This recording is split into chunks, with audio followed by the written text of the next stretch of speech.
Welcome to the Ignore Limits podcast, where it's all about taking your mind and body to the next level. If you want to gain muscle, shred fat, and become successful in life, this is the podcast for you. And here's your host, SJ. He's an Amazon bestseller author, blogger, and fitness fanatic that's here to help you transform your body and mind with easy-to-follow, proven methods. Hey guys, SJ from Ignore Limits here. Today, I just wanted to talk to you guys about the question I probably get emailed the most from you guys, which is how do you increase your testosterone levels naturally? And by naturally, I mean without using things such as TRT, synthetic testosterone injections, and any other nasty supplements like that. So there's four key points you need to address, four areas if you're looking to increase your testosterone naturally. And the majority of the guys saying, I'm already doing everything I can to raise my testosterone, when really they haven't actually done any research on this or even considered what they're currently doing in these four areas, guys. So those areas are your diet, your exercise regime, your supplementation, and your overall lifestyle as well. So we'll break down each one of these. This is just going to be a quick podcast here, so if you'd like some more information going into the exact details of supplement dosages, things like that, you should check out the articles that I'll link underneath the post that contains this podcast if you go on ignorelimits.com. Okay guys, so starting off with your exercise regime. So most guys that exercising aren't performing the big compound lifts that really boost testosterone. So most guys are just performing, some bodyweight exercises at home, or they're just doing some cardio, running on the treadmill endlessly, things like that, which definitely they're not doing any harm, but they're not doing you any favors in helping to boost those T levels that you're after if you do have low testosterone. So if you do have low testosterone, I'd recommend focusing on the major compound lifts, including your squat, your bench, your deadlift, and your overhead press. You can throw in a few accessory exercises there as well, like, pull-ups, bent over rows, a few things like that, maybe some curls if you want to hit some arm work. But a program that you could follow would be something like Strong Lifts 5x5. So it's a taxing workout regime, but you're only training 3 times per week for 45 minutes per session. So most people are making up excuses saying they don't have time to commit to a full compound lift workout regime, but when it's only taking 45 minutes 3 times a week, if you can't find that time, to be honest, I really just think you're making up excuses, because we can all find that time.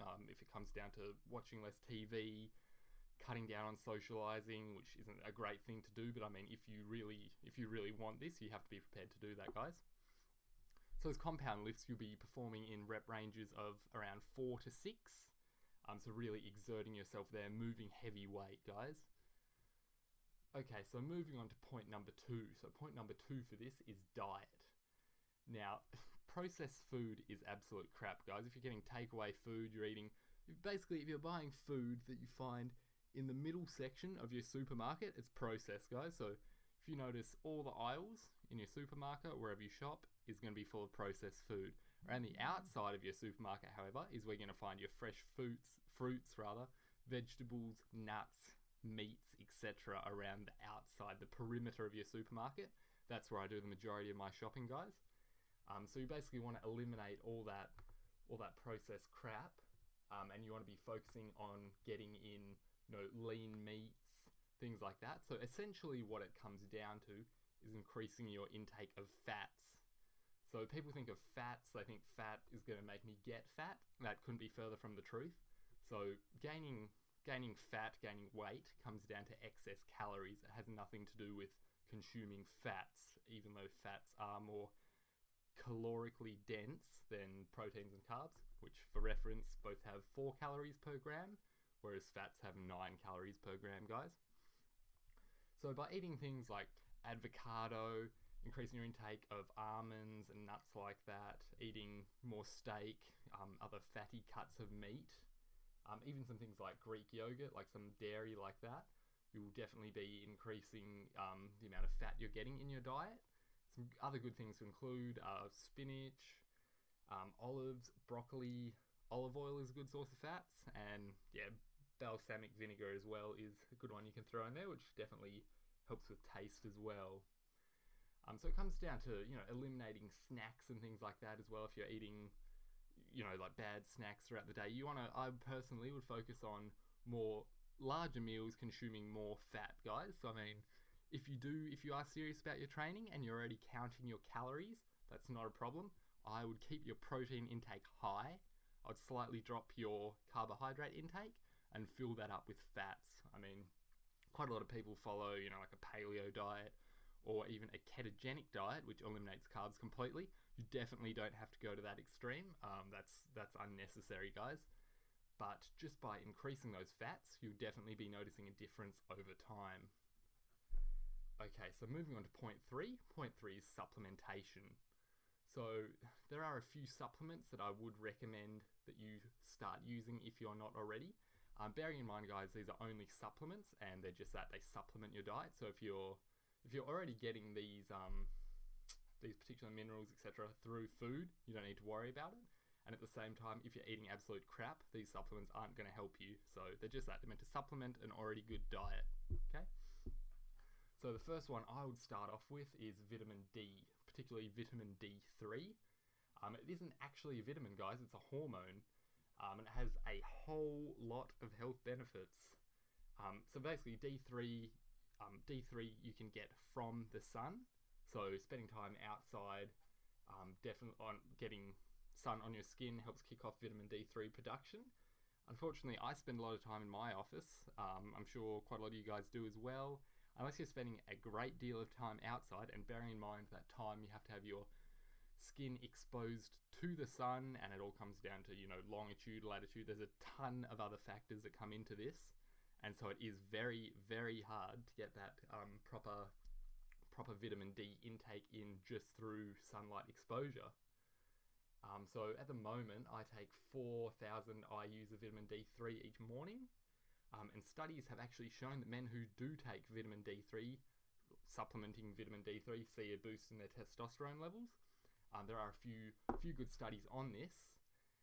People have actually been accused of, using performance-enhancing drugs previously when they have literally just been using vitamin D3 because they've been so deficient in it that by getting their levels, up to standard has, given them that boost in, performance, endurance, testosterone. Just keep in mind, though, that more vitamin D3 is not necessarily better. If you do start going, above, so say taking, I think, 8 to 10,000 IUs per day, then you can run into some problems with calcification in your body. So I definitely wouldn't recommend going all out on that, but just start supplementing around 4,000 IUs per day if you're not already, and definitely start doing that if you don't spend a great deal of time outside like myself.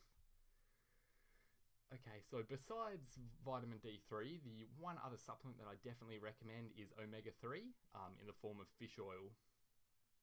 So omega-3 fish oils is a good source of saturated fats, and definitely just helping to get those levels up there. Fish oil is also great for your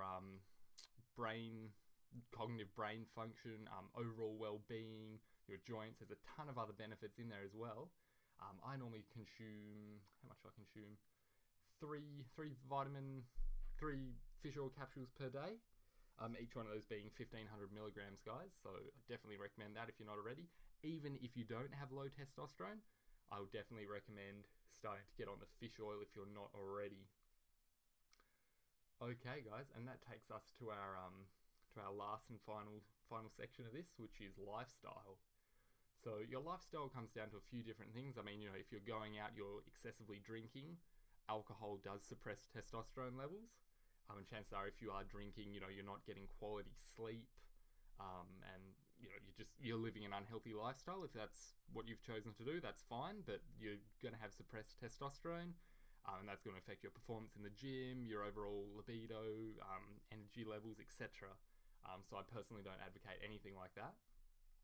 But just ensure that you are getting better sleep. So if sleep deprivation definitely is correlated to low testosterone in men. So I'd recommend getting at least 7 hours per night if you can. 8 to 9 is ideal. At the same time, it does come down to the quality of sleep as well. So if you're getting constant interruptions over the course of 9-10 hours, that's not going to do you any good at all. So I'd say aim for 7 hours of quality sleep.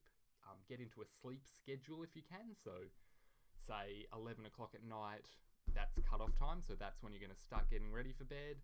No matter what you're doing, whether you're on the internet, you're out, you'll be home at 11. Get ready for bed 11:15. You're reading, ready to go to sleep, for example. That's a good way to get into routine. That's a good way to stay consistent with it as well. Alright, so another factor of lifestyle comes down to stress. So unnecessarily stressed is very bad because it increases cortisol levels and suppresses testosterone at the same time. So increased cortisol results in low testosterone.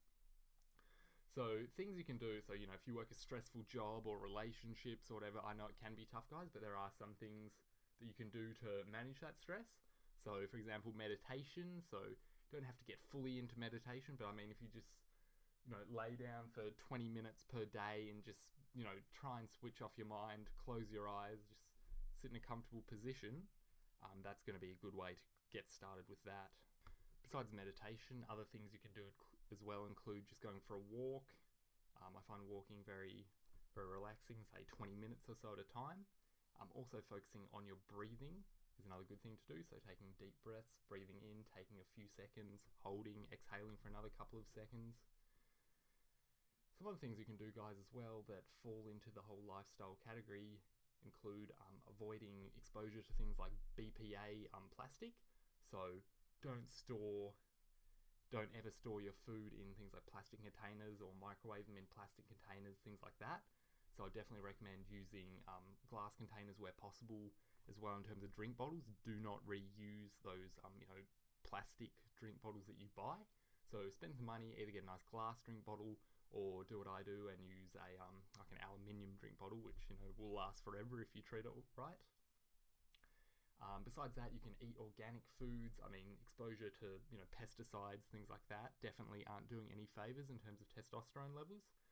So just avoid exposure if you can, and also that comes down to eating organic as well if you can afford to and if it is maintainable. Besides that, guys, another thing you can do is begin to take cold showers. That's something I definitely advocate. I have one of those every single day. So if you're getting started with that, what you can do is you can slowly, each time you shower, begin to turn the faucet slightly further towards the cold side, or you can jump straight in and just get into contrast showers. So say 20 seconds cold, 20 seconds warm, rather. Or if you're feeling game, you can jump straight into a cold shower. When you do that, you'll find your breathing does get very deep and quite shallow at the same time as well, like it does alternate. It does take a little while to get used to that, but it definitely is something after you start doing that you will keep in your regime. So to wrap that all up, so those are the 4 areas that I wanted to cover in this podcast, and they're the sort of basic things you can do before you look into TRT and other things like that are basically once you start, you have to continue. So if you do suffer from low testosterone, I definitely recommend sorting out these 4 areas of your life first, and from there, doing that for several months, say 3, 4, 5, 6 months, and then getting another test, seeing where those levels are at then, and then taking the next step from there. But I think you should, if your levels are extremely low, you could definitely at least double them by implementing this advice. So just to wrap that all up again, so in terms of exercise regime, you want to be lifting heavy compound lifts, squat, bench, deadlift, overhead press in the 4 to 6 rep range. In terms of diet, you want to make sure you're eating clean foods. So eliminating anything processed, or eliminating as much processed food as you can. Obviously there's, eat at least 80% good, and then the 20% of your remaining calories, use as you wish essentially. But you should be definitely increasing your fat intake via things like, cuts of steak, eggs, almonds, olive oil, avocado, dairy like Greek yogurt, etc. And then moving on from there, so the next thing is your supplementation. So if you're not already, you could even get your levels tested. It's very inexpensive. If you do have healthcare, it will be covered, but checking your levels of vitamin D and also supplementing with fish oil if you're not already. Besides that, guys, it just comes down to lifestyle. So eliminate plastic, especially BPA where possible. Avoid as much exposure as you can to pesticides, petrol, like gasoline, that type of thing. take cold showers, and manage that stress through meditation, walking. Reading is definitely another good one. And yeah, that's pretty much it, guys. Thanks for listening. If you enjoyed this, you can check out more articles on raising testosterone and a variety of other subjects, including fitness, dieting, supplementation, and motivation on ignorelimits.com. Thanks for listening to the Ignore Limits podcast. Be sure to visit the blog, www.ignorelimits.com, for more podcasts, videos, and articles to help you take your life to the next level.